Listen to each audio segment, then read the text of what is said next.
Only 10 random jokers in this modded Balatro run.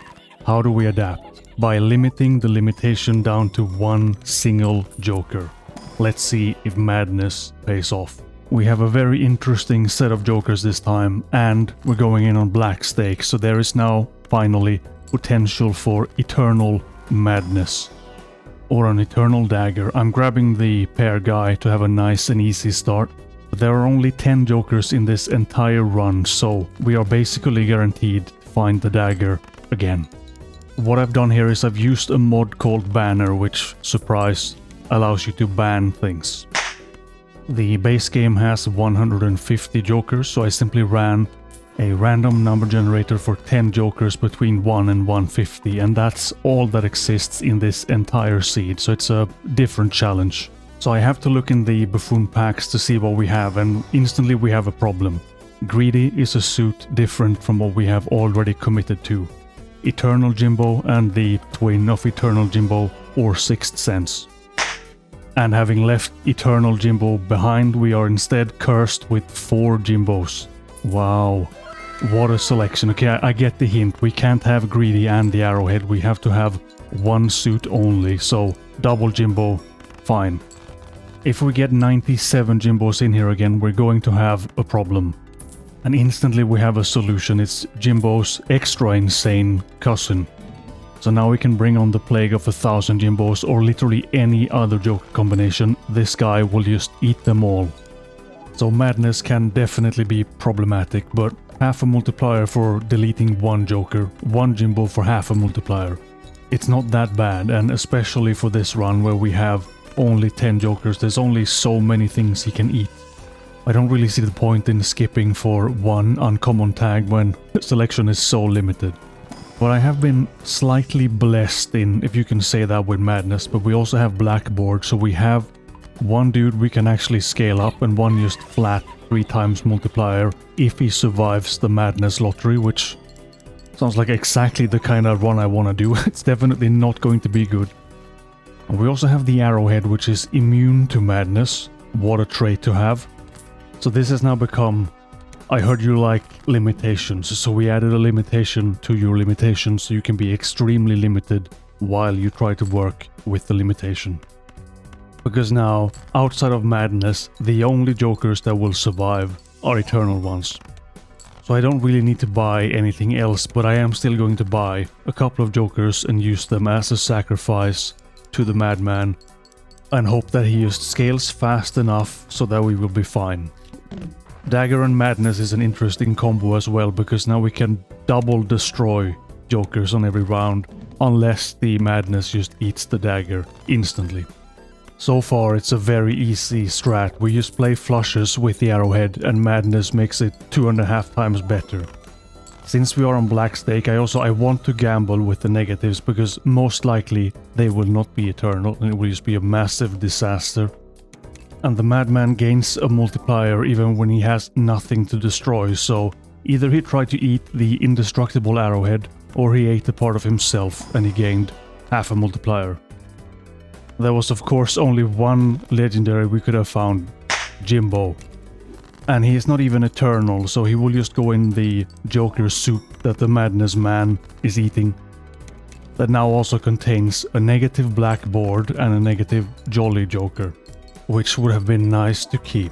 Instead, the soup is just spiced up with a little bit of Jimbo, an Arrowhead, and now also an Eternal Greedy Jokers. Fantastic loot. The only way we could make both of these work is if we had wild cards only. Which also sounds like an interesting challenge. Stack all or as many as possible of the one suit specific jokers and run them all through wild cards. And the neat trick is that also gives us 4 times as many bosses where we will just instantly lose because the cards will be all the suits.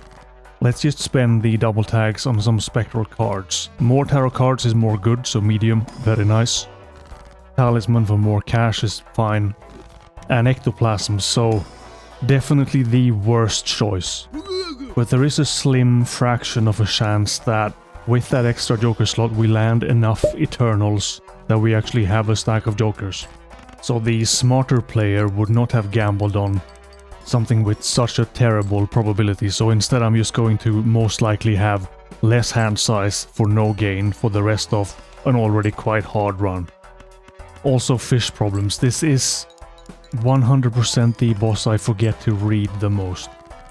So saving discards would have been very big brain, since I could have just thrown out the cards that I don't know what they are and draw something else. But now that I have misplayed it horribly, you have a fantastic chance to look very cool and smart on the internet by correcting my terrible misplays.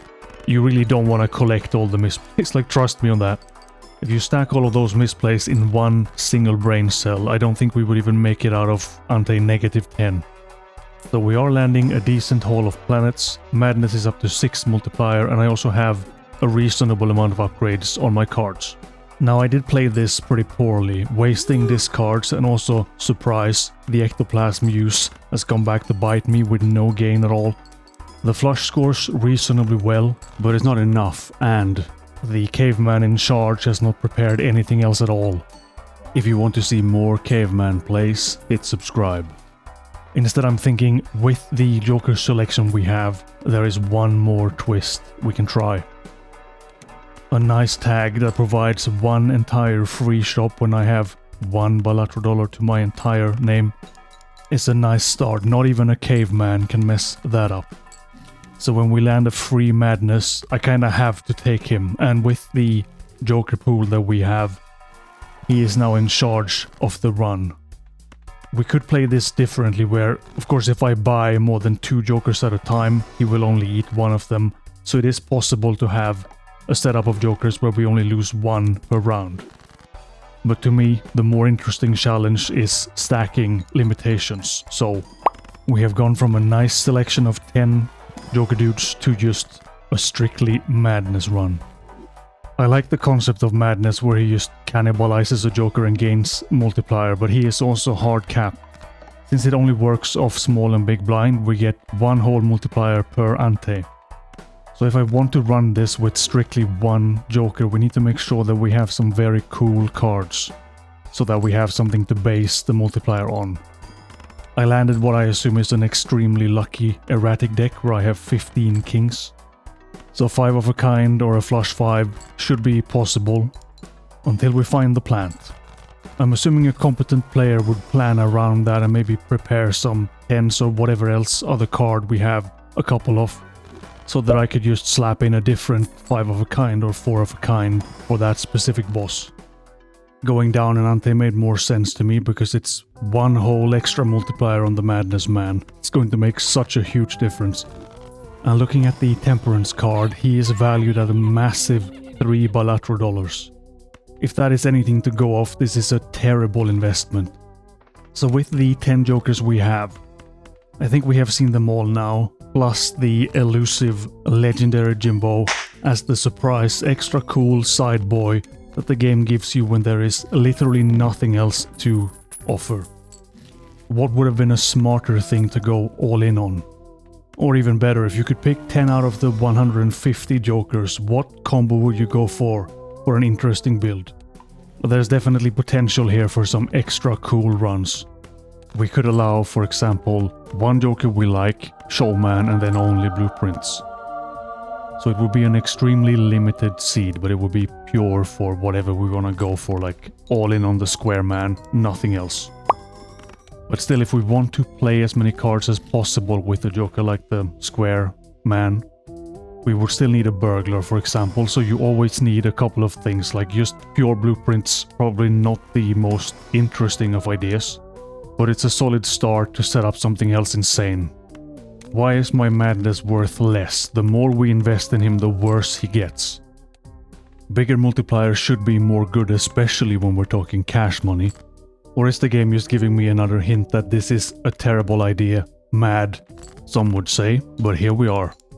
So a 5 of a kind, still only level 2, sure, and also not the coolest card multipliers, but with 8 multiplier on the madness is less than half of what we need in ante 7. Since this is another Joker that comes with a very clear drawback, I had higher hopes for this guy. But as always, it's also my own fault for going 100% all in on the madness and nothing else is allowed. I didn't have to play that way, but I don't think I'm capable of playing the game normally anymore. At least we have one clear advantage against this boss. Flip and shuffle all my jokers, fine, do your worst. There is still this tiny problem with the score, and I guess at this point the only thing I can do, other than abandoning my plan, but that would be insane, is again to look for steel cards, glass cards, and a retrigger.